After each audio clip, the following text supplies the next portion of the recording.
Tuhan, Bapak, Ibu, Saudara-saudari yang dikasihi Tuhan, kita bersyukur hari ini kita bisa beribadah lagi bersama-sama. Mari mempersiapkan hati supaya kita menerima lawatan dan berkat melalui ibadah kita pada pagi hari ini. Firman Tuhan di dalam Matius 10 ayat 29 sampai 31 katakan, bukankah burung pipit dijual 2 ekor seduit? Namun seekor pun daripadanya tidak akan jatuh ke bumi di luar kehendak Bapamu. Dan kamu, rambut kepalamu pun terhitung semuanya. Sebab itu janganlah kamu takut, karena kamu lebih berharga daripada banyak burung pipit. Mari kita naikkan pujian ini. Tuhan selalu menolong.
Engkau baik Tuhan, bahwasanya untuk selama-lamanya kasih setiamu buat kami Tuhan. Allah yang memelihara kami. Terima kasih Tuhan, Engkau yang tahu memberikan yang terbaik buat kami sebagai anak-anak-Mu Tuhan. Kami bersyukur pada pagi hari ini. Kami semua dalam pemeliharaan Tuhan. Kami dalam keadaan baik karena anugerah dari Tuhan. Pagi hari ini kami mau menaikkan puji-pujian kami. Kami mau bersyukur dan bersorak bagi Tuhan. Biarlah puji-pujian kami menyenangkan hati Tuhan. Biarlah puji-pujian kami menjadi dupa yang menyenangkan hati Tuhan. Kami mau memuji Tuhan di dalam nama Tuhan Yesus Kristus. Haleluya. Amin.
Kami mau bermasmur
Haleluya, haleluya, haleluya, haleluya. Allah yang kami sembah di dalam nama Tuhan Yesus Kristus. Kami merindukan Engkau hari ini Tuhan berbicara kepada kami. Kami merindukan Engkau Tuhan hari ini bersabda kepada kami. Karena kami tahu Tuhan, suara-Mu Tuhan yang menuntun kami. Suara-Mu Tuhan yang memimpin kami. Kami buka hati kami dan pikiran kami untuk ditaburi kebenaran firman-Mu pada pagi hari ini Tuhan. Mari Tuhan Yesus Kristus berbicara kepada kami. Hamba-Mu Tuhan dengan segala keterbatasannya untuk menyampaikan isi hati Tuhan pada hari ini. Untuk menyampaikan benih firman-Mu pada pagi hari ini kepada kami semua. Tuhan kiranya Engkau berkenan mengurapi. Sehingga apa yang saya sampaikan pada hari ini Tuhan, bukan saya yang menyampaikan Tuhan, tetapi Engkau sendiri yang berbicara kepada kami. Kiranya Tuhan memberkati bibir lidah saya. Sehingga Tuhan kami semua yang mendengar, kami dikuatkan, kami diberkati, kami dipulihkan oleh Tuhan. Terima kasih Bapa di surga. Kami serahkan pemberitaan firman Tuhan ini ke dalam tangan-Mu dari awal, pertengahan hingga akhirnya. Di dalam nama Tuhan Yesus Kristus kami berdoa dan mengucap syukur. Haleluya, haleluya, amin. Shalom jemaat Tuhan. Puji Tuhan hari ini kita bisa bertemu kembali dalam ibadah raya kita. Dan saya berdoa kita semua dalam keadaan baik, dalam keadaan sehat, dan dalam pemeliharaan Tuhan yang sempurna. Sebelum saya berkhotbah pada hari ini, secara khusus saya berterima kasih kepada Ibu Gembala dan tim penggembalaan yang sudah mempercayakan saya untuk menyampaikan pesan Tuhan kepada kita semua. Kiranya Tuhan Yesus memberkati Ibu dan keluarga. Baik Bapak Ibu Saudara, hari ini saya akan berkhotbah dengan judul atau dengan tema menghadapi badai. Mari kita buka Alkitab kita dalam Injil Markus. Dalam Injil Markus pasal yang keempat. Injil Markus pasal yang keempat ayat yang ke-35 sampai ayatnya yang ke-41. Demikian firman Tuhan, saya bacakan untuk kita semua. Pada hari itu, waktu hari sudah petang, Yesus berkata kepada mereka, marilah kita bertolak ke seberang. Mereka meninggalkan orang banyak itu, lalu bertolak dan membawa Yesus beserta dengan mereka. Dalam perahu di mana Yesus telah duduk dan perahu-perahu lain juga menyertai dia. Lalu mengamuklah taufan yang sangat dahsyat dan ombak menyembur masuk ke dalam perahu sehingga perahu itu mulai penuh dengan air. Pada waktu itu Yesus sedang tidur di buritan di sebuah tilam. Maka murid-muridnya membangunkan dia dan berkata kepadanya, Guru, engkau tidak peduli kalau kita binasa. Ia pun bangun, menghardik angin itu dan berkata kepada danau itu, diam, tenanglah. Lalu angin itu reda dan danau itu menjadi teduh sekali. Lalu ia berkata kepada mereka, mengapa kamu begitu takut? Mengapa kamu tidak percaya? Mereka menjadi sangat takut dan berkata seorang kepada yang lain, siapa gerangan orang ini sehingga angin dan danau pun taat kepadanya. Saudara yang dikasihi Tuhan, ayat yang kita baca ini merupakan ayat yang tidak asing lagi bagi kita. Ini kita sering mendengarnya, tetapi hari ini saya akan mengingatkan kita kembali. Ayat yang kita baca ini mengkisahkan bagaimana Tuhan Yesus bersama dengan murid-muridnya, mereka berangkat dari tempat yang satu ke tempat yang lain, saudara. Di dalam perjalanan mereka, apa yang terjadi, saudara? Mereka menghadapi badai yang besar. Menghadapi gelombang yang besar, yang sangat menakutkan. Dalam bahasa aslinya menerjemahkan bahwa badai yang mereka hadapi itu adalah badai yang menantangkan kebinasaan. Bapak Ibu Saudara, dari pembacaan kita ini kita merenungkan beberapa hal, saudara. Yang pertama, saudara dikasihi Tuhan, bahwa mengikut Tuhan Yesus itu bukan berarti tidak ada masalah. Tidak ada badai. Mengikut Tuhan Yesus itu bukan berarti tidak ada kesulitan yang kita hadapi. Tidak ada badai yang kita hadapi. Kita perhatikan ayat yang ke-35 Bapak Ibu Saudara. Demikian firman Tuhan. Pada hari itu waktu hari sudah petang, Yesus berkata kepada mereka, marilah kita bertolak ke seberang. Perhatikan baik ayat ini Bapak Ibu Saudara. Tuhan Yesus berkata kepada murid-muridnya, mari kita bertolak ke seberang. Yang berkata ini adalah Tuhan Yesus. Dan kita melihat respon daripada murid-murid ini, mengikuti atau menaati apa yang Tuhan Yesus katakan. Tetapi kita melihat mereka mengikuti Tuhan Yesus, mereka menaati perintah Tuhan Yesus. Bahkan Tuhan Yesus sendiri yang mengajak mereka untuk pergi. Tetapi kita melihat di sini saudara, di tengah perjalanan mereka menghadapi badai yang mendatangkan kebinasaan. Ini artinya Bapak Ibu Saudara apa? Artinya apa? Bahwa mengikut Tuhan Yesus, menaati perintah Tuhan Yesus, atau taat kepada Tuhan Yesus Kristus, bukan berarti kita tidak akan menghadapi persoalan. Bukan berarti kita tidak menghadapi badai, saudara. Ada teologi kemakmuran yang mengatakan bahwa ikut Tuhan Yesus itu mesti kaya. Ikut Tuhan Yesus itu tidak akan mengalami sakit penyakit. Tuhan Yesus tidak pernah berkata demikian. Dalam kisah ini kita melihat saudara dikasihi Tuhan, bahwa Tuhan Yesus bersama murid-muridnya, mereka menghadapi badai. Mereka menghadapi kesulitan saudara. Akhir-akhir ini di dunia media sosial saya melihat ada satu orang pendeta ya yang sering mendemonstrasikan kuasa Tuhan atau kesembuhan ilahi di jalan-jalan, dan kemudian pendeta ini saudara kena COVID dan sekarat. Melihat ini saudara, ada pendeta yang tidak setuju apa yang dilakukan oleh pendeta ini. Akhirnya apa yang dilakukannya? Dia nyinyir saudara, dalam tanda petik dia nyinyir. Dia berkata orang lain bisa sembuhkan, dirinya sendiri dia tidak bisa sembuhkan. Kata siapa pendeta tidak bisa sakit? Kata siapa pendeta tidak mengalami kesulitan saudara? Dalam Alkitab saudara kita melihat Elisa saudara. Elisa melakukan banyak mukjizat Bapak Ibu Saudara. Tetapi Alkitab mencatat bahwa akhirnya Elisa sakit, dan sakit itu adalah sakit yang mendatangkan kematiannya.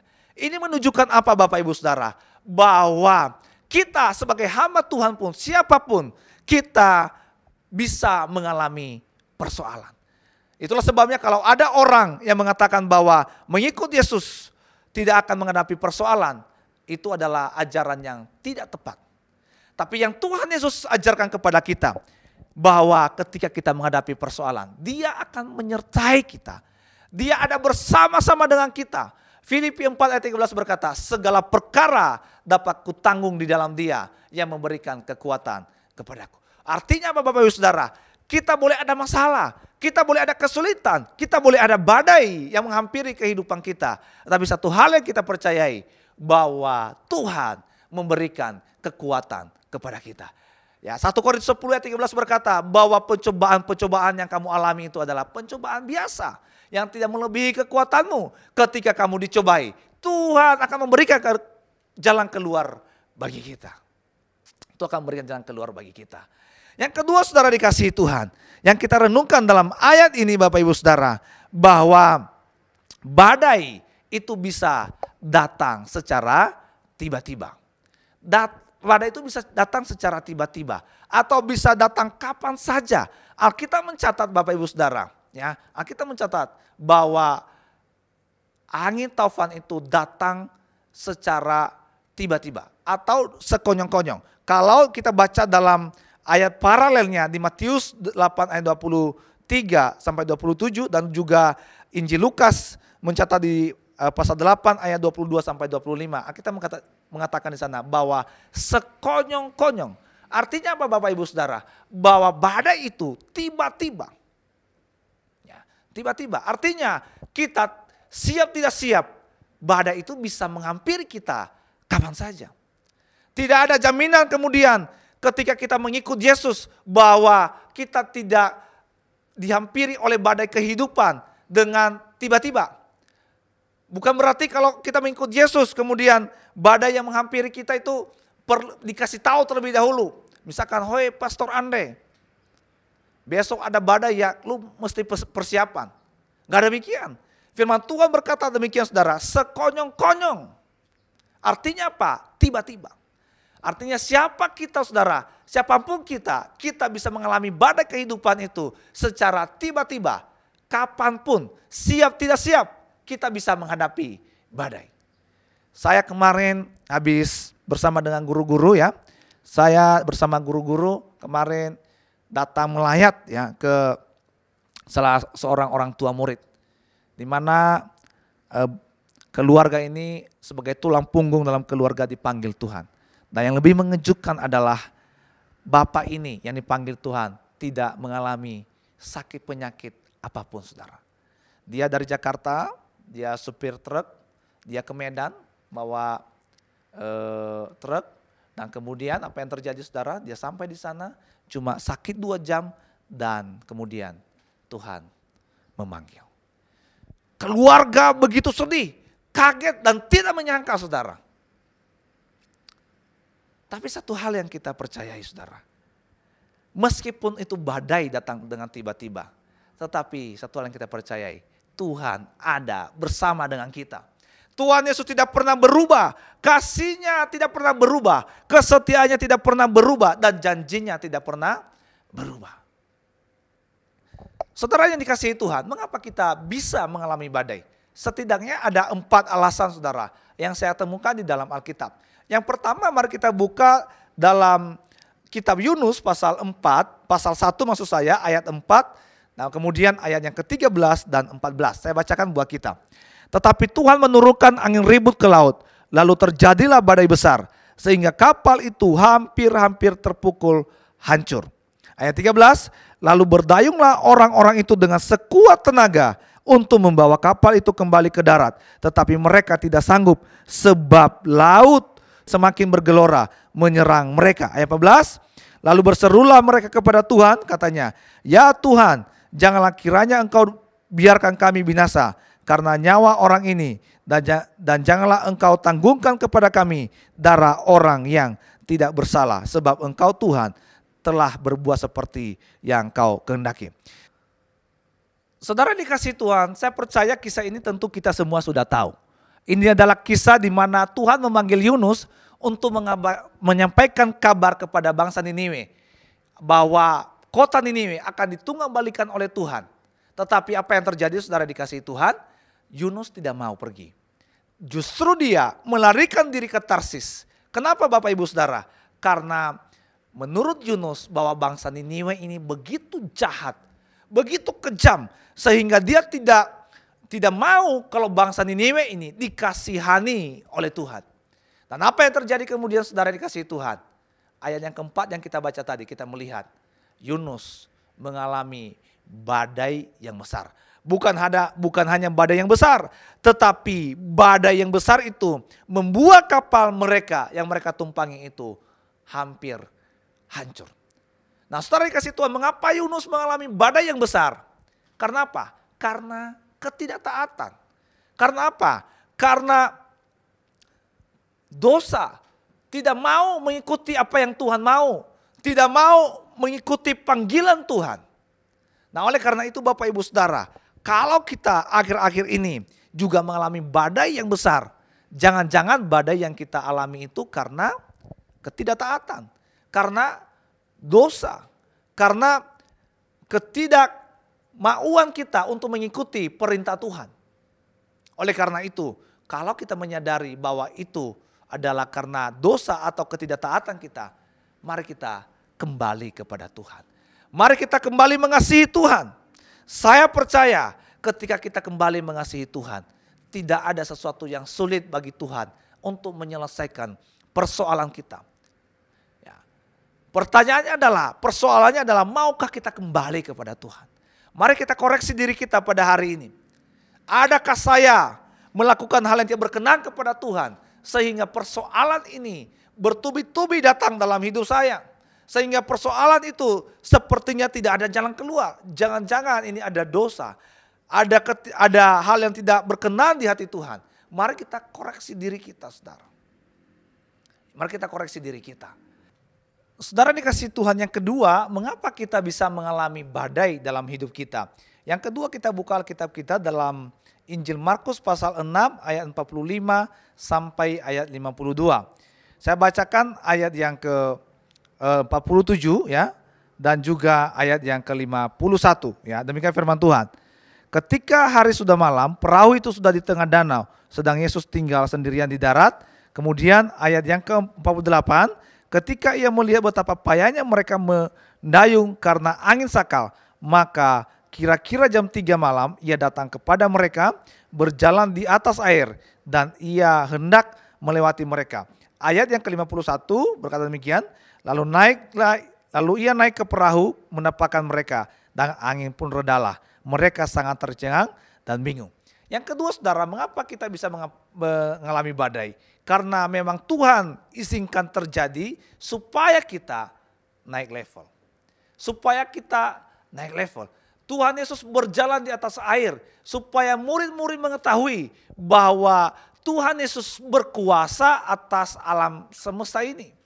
Supaya murid-murid tahu bahwa Tuhan Yesus memiliki kuasa. Supaya mereka lebih mengenal Tuhan lagi.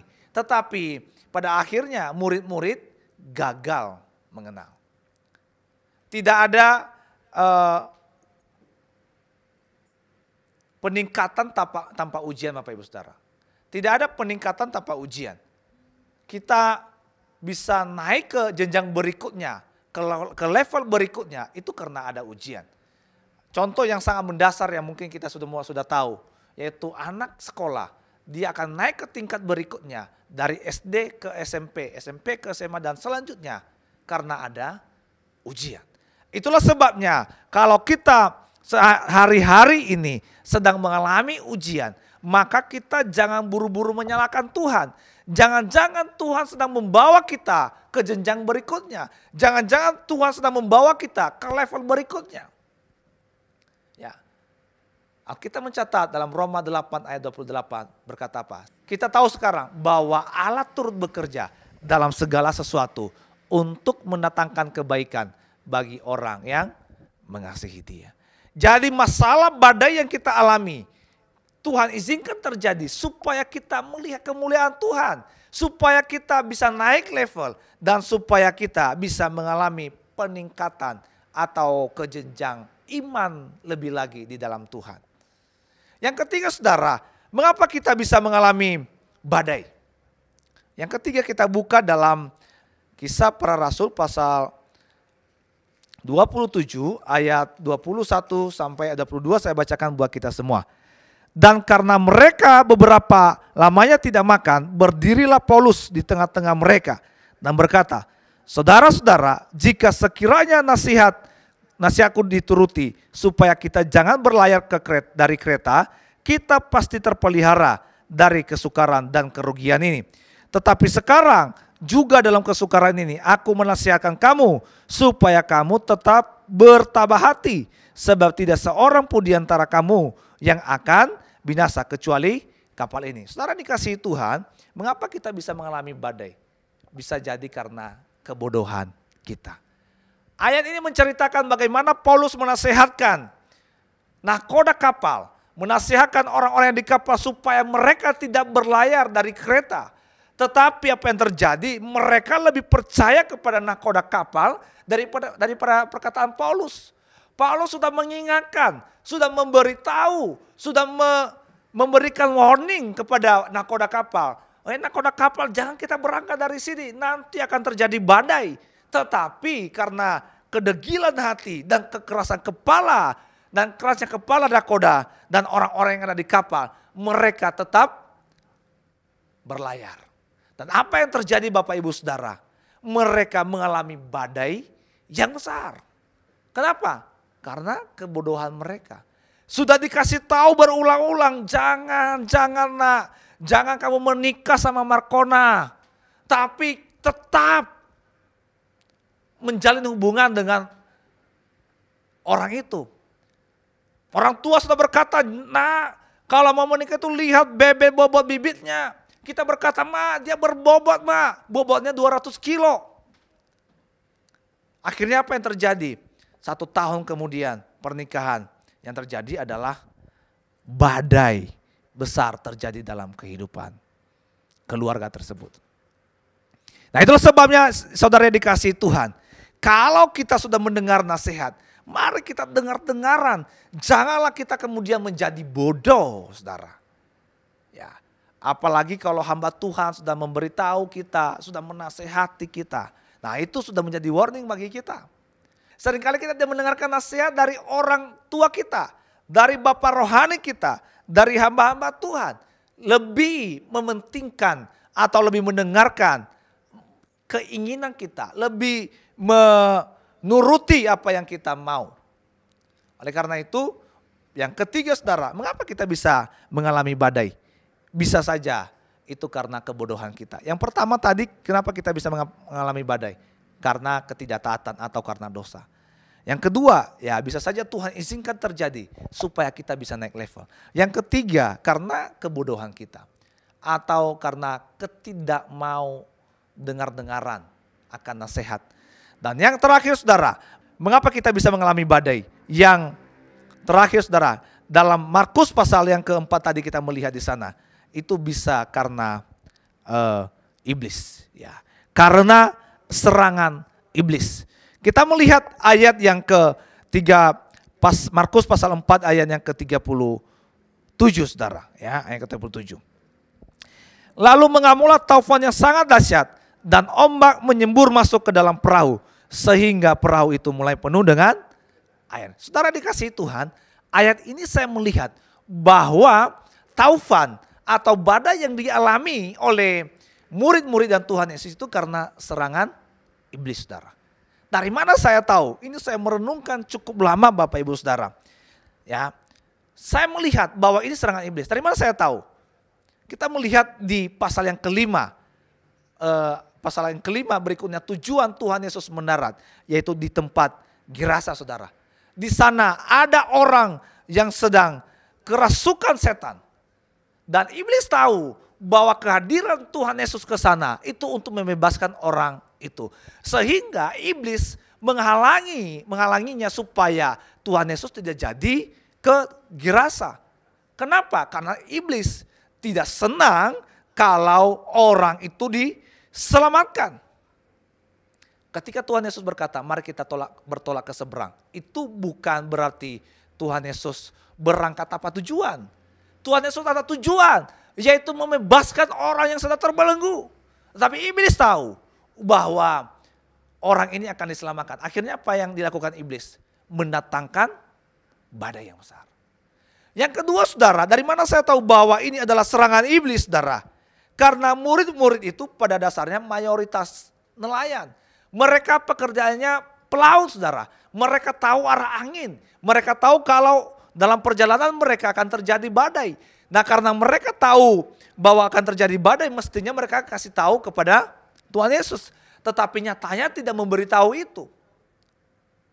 Mereka melihat karena situasi kondisi atau awan atau tanda-tanda alam tidak menunjukkan bahwa akan terjadi badai. Yang ketiga saudara, dari mana saya tahu di bawah serangan iblis? Kita mencatat bahwa badai itu datang secara tiba-tiba. Datang secara tiba-tiba.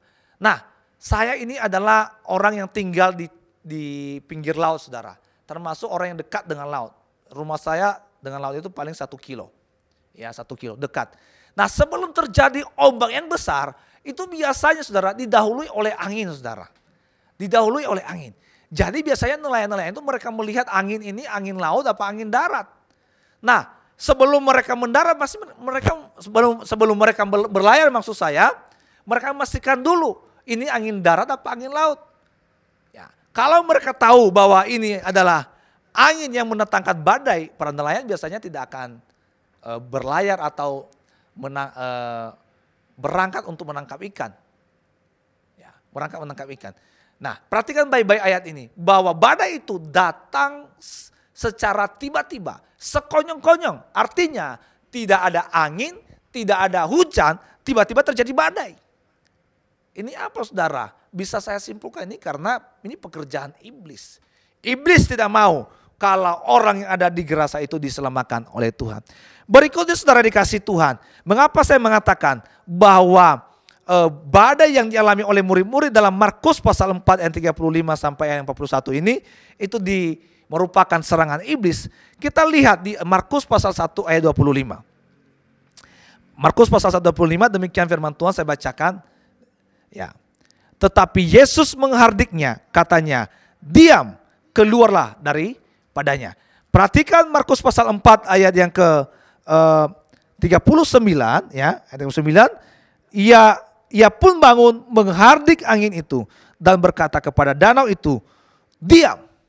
Jadi kata yang dipakai Tuhan Yesus untuk mengusir roh jahat yang ada di rumah ibadat di Kapernaum memakai kata yang sama, yaitu apa? Diam. Dan kata yang dipakai pun menghardik. Menghardik siapa? Setan itu. Diam. Ini menunjukkan apa saudara? Bahwa yang terjadi dengan murid-murid di kapal atau di danau itu. Di danau itu merupakan serangan iblis. Serangan iblis. Nah, saudara dikasih Tuhan kita sudah tahu tadi mengapa kita bisa mengalami badai. Bisa karena dosa, bisa karena Tuhan izinkan itu terjadi. Bisa juga karena kebodohan kita, bisa juga karena serangan iblis. Nah, ketika kita dalam situasi badai yang besar, ya, mungkin salah satu dari apa namanya yang kita penyebabnya tadi kita alami dalam hidup kita. Apa yang kita lakukan Bapak Ibu Saudara?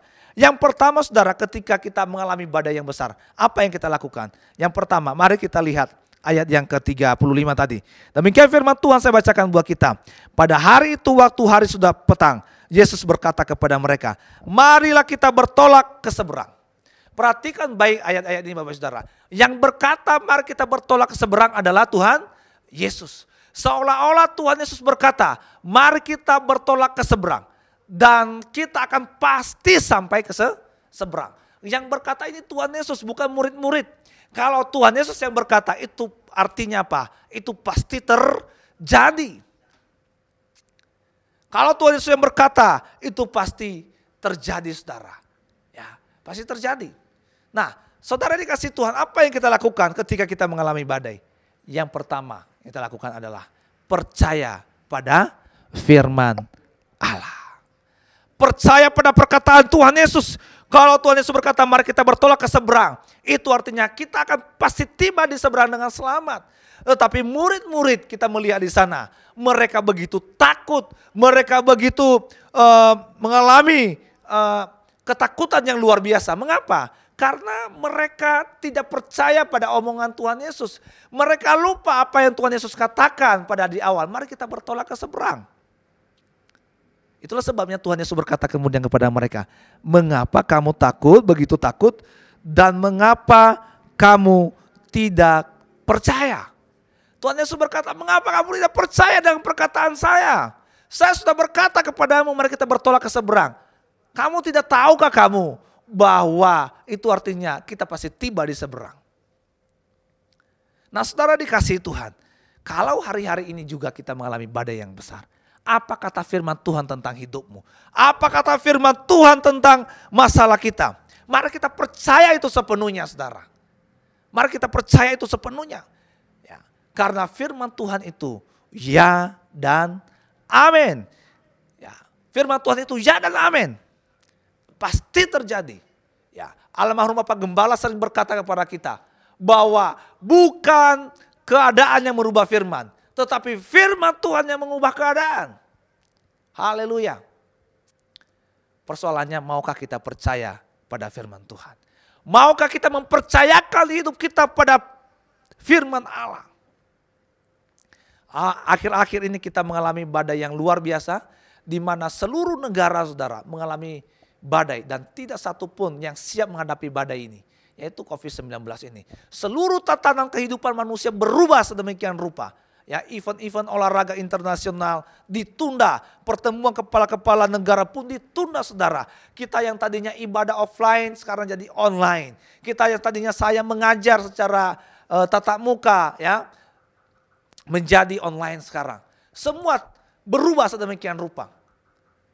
Ya, dan banyak yang terjadi saudara dikasihi Tuhan akibat COVID-19 ini. Kita melihat berita-berita bagaimana istri menggugat suaminya.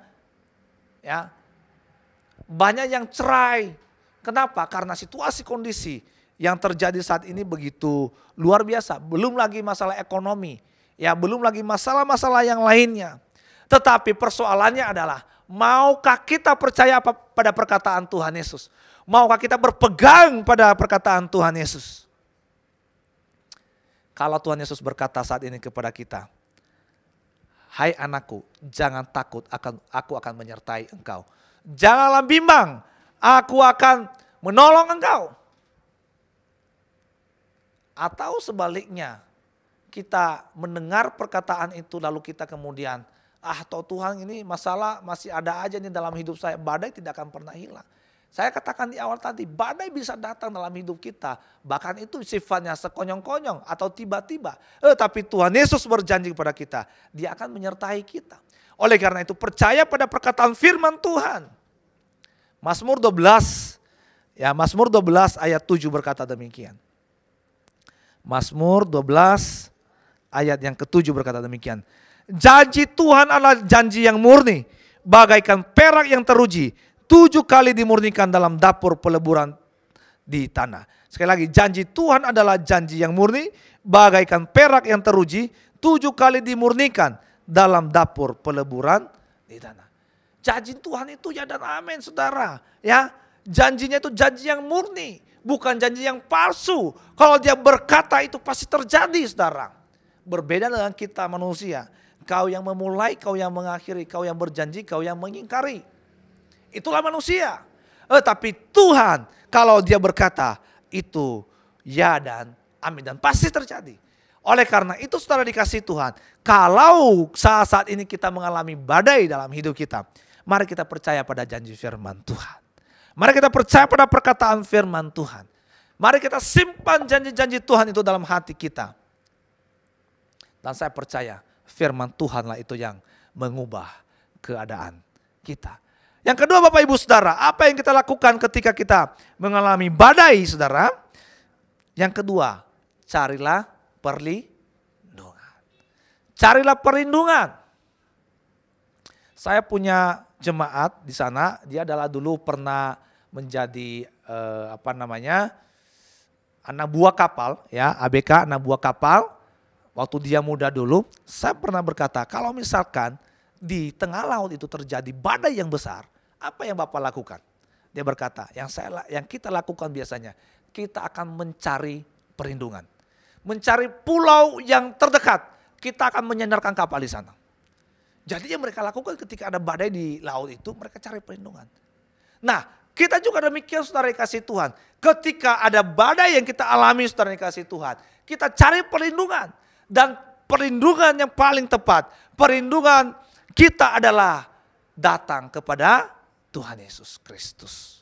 Datang kepada Tuhan Yesus Kristus. Jangan cari perlindungan pada dunia ini saudara. Dengan hadirnya badai COVID-19 ini, ya saat ini saudara, kita mengetahui, akhirnya kita sadar bahwa di dunia ini tidak ada tempat yang aman bagi kita untuk berlindung. Mau kemana? Mau ke Amerika, COVID ada. Mau ke Jerman, mau ke negara lain, Singapura, Malaysia, COVID ada. Kecuali ke Korea Utara. Nah, kalau Korea Utara 0 sampai hari ini. 0 COVID-19. Ya, tapi kita tidak tahu datanya bisa dipertanggungjawabkan apa tidak. Artinya apa Bapak Ibu Saudara? Dunia ini tidak akan memberikan kita perlindungan yang baik.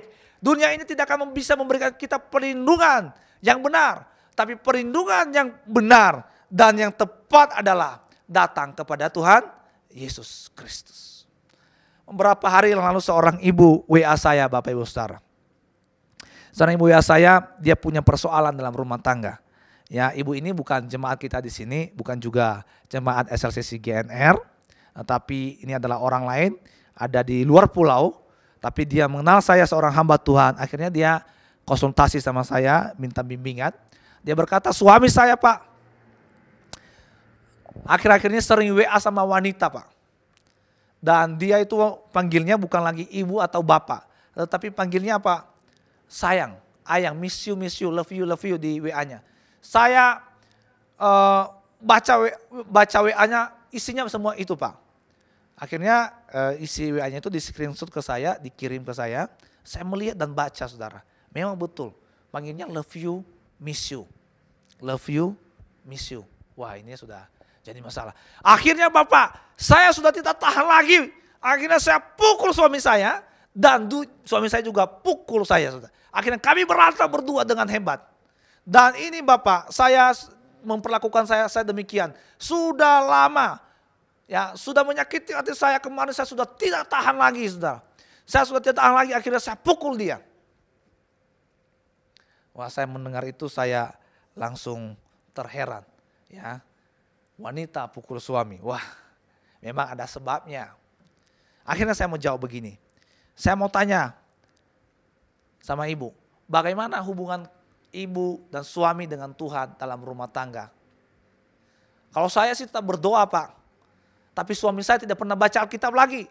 Tidak pernah berdoa lagi. Tidak pernah datang ke gereja lagi. Nah, saya berkata, itulah sebabnya masalah rumah tangga, badai yang ibu alami saat ini. Karena itu. Karena suami ibu tidak datang kepada Tuhan. Karena suami ibu tidak mencari Tuhan. Karena suami ibu tidak mencari perlindungan kepada Tuhan. Nah, saya mau katakan kepada ibu itu. Ibu, sekarang ibu tidak perlu cari-cari lagi siapa itu perempuan, siapa itu kenalannya itu, HP-nya nggak usah dibuka-buka. Yang ibu lakukan adalah cari perlindungan dari Tuhan. Saudara dikasih Tuhan, yang ketiga. Apa yang kita lakukan ketika kita sedang mengalami badai, mengalami tantangan? Yang ketiga adalah percayalah bahwa badai pasti berlalu. Badai pasti berlalu. Kita perhatikan dalam Injil Markus tadi pasal yang keempat. Ya, pasal yang keempat ayat yang ke-39. Ia pun bangun menghardik angin itu dan berkata kepada danau itu, diam, tenanglah.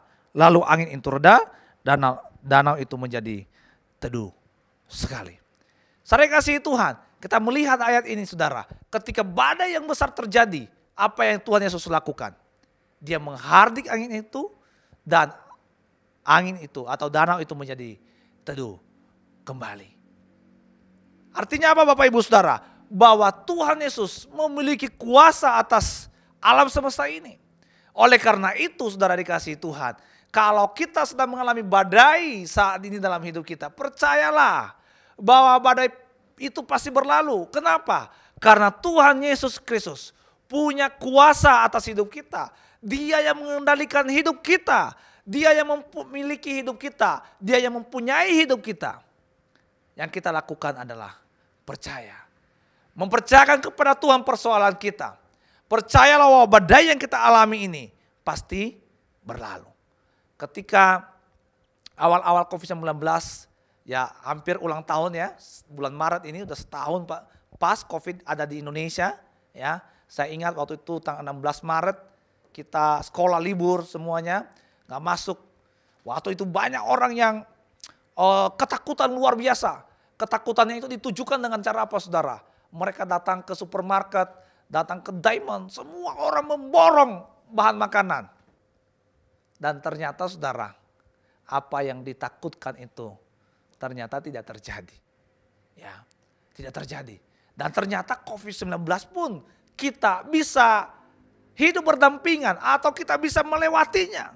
Artinya apa? Saudara dikasihi Tuhan, bahwa badai yang kita alami, persoalan yang kita alami, ada batasnya.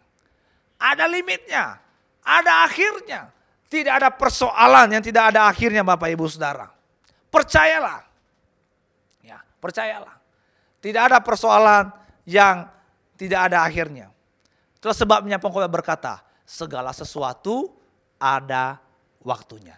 Ada waktu untuk menangis, ada waktu untuk bergembira, ada waktu untuk meratap, ada waktu untuk menari, ada waktu lahir, ada waktu meninggal. Dan segala sesuatu ada waktunya. Termasuk penderitaan yang kita alami, termasuk badai yang kita alami, termasuk segala sesuatu yang kita alami. Semuanya ada akhirnya. Ya, termasuk kesenangan-kesenangan yang kita alami, kejayaan yang kita alami. Ada akhirnya Bapak Ibu Saudara. Oleh karena itu yang kita lakukan, percayalah bahwa badai pasti berlalu. Badai pasti berlalu. Jangan kemudian kita menangisi diri kita, lalu kemudian mengatakan, ya saya ini adalah orang yang paling malang di dunia, mengurung diri di kamar. Jangan saudara. Yakinlah bahwa badai yang kita alami pasti berlalu. Pasti berlalu, saya percaya. Oleh karena itu pegang janji Tuhan. Cari perlindungan pada Tuhan. Karena pada waktunya Tuhan akan mengulurkan tangannya, mengangkat kita dan menolong kita. Akhirnya Tuhan Yesus datang dan menghardik angin itu, diamlah. Dan danau itu menjadi diam. Waktunya Tuhan terjadi Bapak Ibu Saudara. Ya, terjadi. Amin buat firman Tuhan pagi hari ini Bapak Ibu Saudara. Kiranya firman Tuhan hari ini boleh menguatkan kita semua. Puji Tuhan, hari ini kita semua diberkati oleh firman Tuhan. Dan biarlah firman yang kita dengar hari ini menguatkan kita semua dan kita semakin tumbuh dewasa di dalam Tuhan dan selalu menyenangkan hati Tuhan. Sebelum kita menerima doa berkat, mari kita berdoa. Terima kasih Tuhan, hari ini kami diberkati oleh ibadah kami dan juga firman yang kami dengar. Firman yang hebat, firman yang dahsyat, firman yang agung itu menguatkan kami, meneguhkan kami.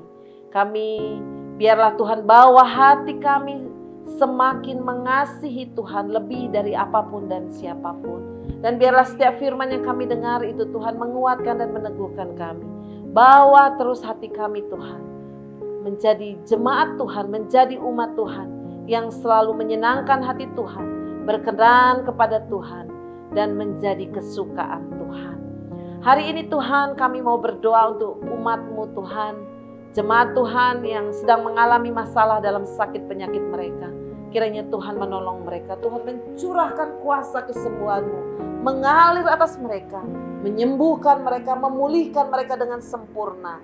Demikian juga dengan umat-Mu yang sedang mengalami masalah keuangan, masalah ekonomi, masalah pekerjaan. Kiranya Tuhan juga menolong mereka, memberikan jalan keluar buat mereka. Terima kasih Tuhan. Hari ini juga kami berdoa melepaskan berkat Allah untuk Sinode GSKI Tuhan. Biarlah berkat-berkat yang terbaik tercurah bagi Sinode kami GSKI Tuhan. Kami berdoa untuk Bapak Ketua Sinode Bapak Dr. Erastus Sabdono dan keluarga, Tuhan berkati. Semua jajarannya Tuhan berkati. Dan semua hamba-hamba Tuhan juga diberkati oleh Tuhan. Kami juga melepaskan berkat Allah untuk kota kami, kota Jakarta.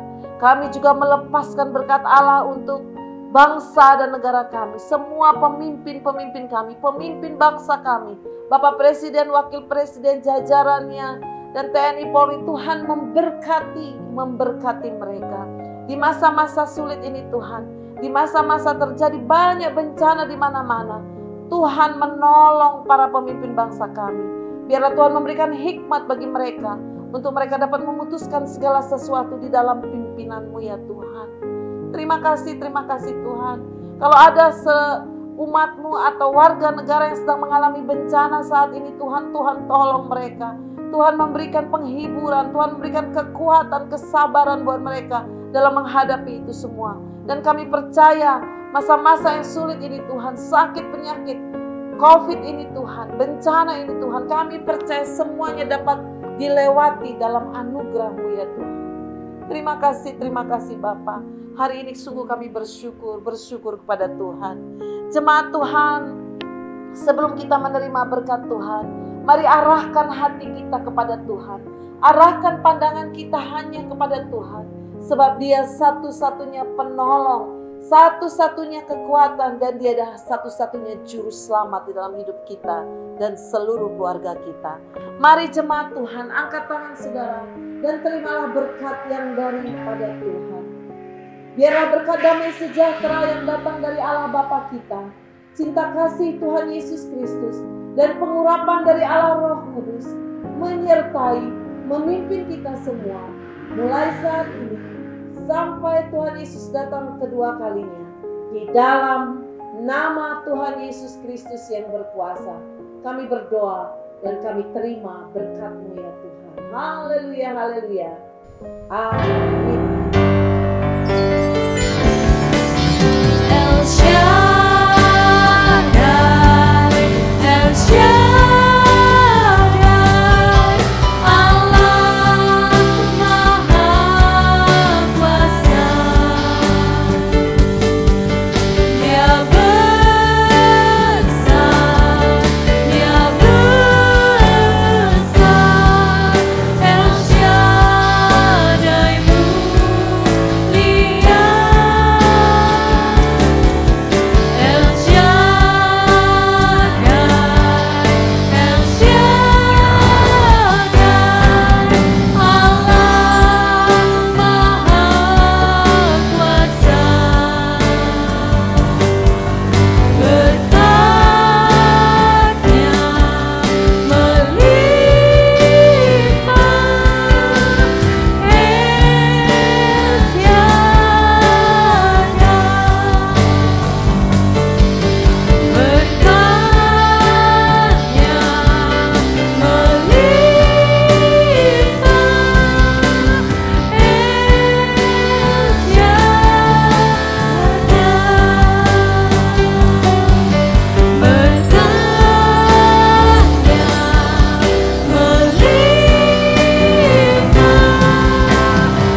jemaat dipersilahkan untuk memberikan persembahan.